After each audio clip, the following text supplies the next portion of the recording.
Over the weekend, thousands of Trump supporters gathered in the nation's capital to show support for the man they voted for. They didn't burn Wendy's. They didn't loot the Nike store. But then the Party of Unity showed up, and here's what happened.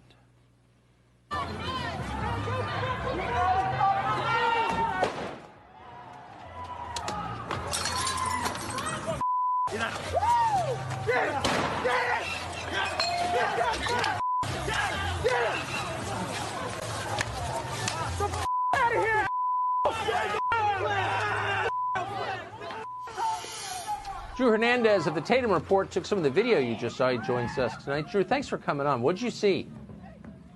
Thank you for having me, Tucker. Yeah, so obviously hundreds of thousands of Trump supporters showed up in D.C., Freedom Plaza, to support the president because 73 million Americans know that this election is a fraud. But it eventually led to the Supreme Court. And when the Trump supporters got to the Supreme Court, the convoy was there of Antifa and Black Lives Matter to resist the Trump supporters. But once the event was over at the Supreme Court, Antifa and Black Lives Matter actually rendezvoused back at BLM Plaza.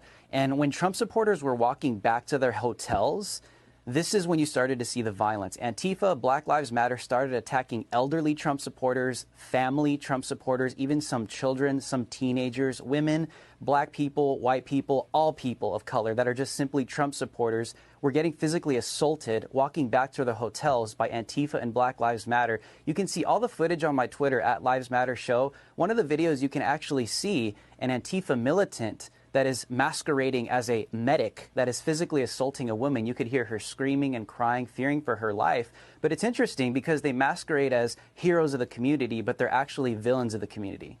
That's right. Not only violent, but dishonorable. Drew, thanks for coming on tonight. Glad you're back.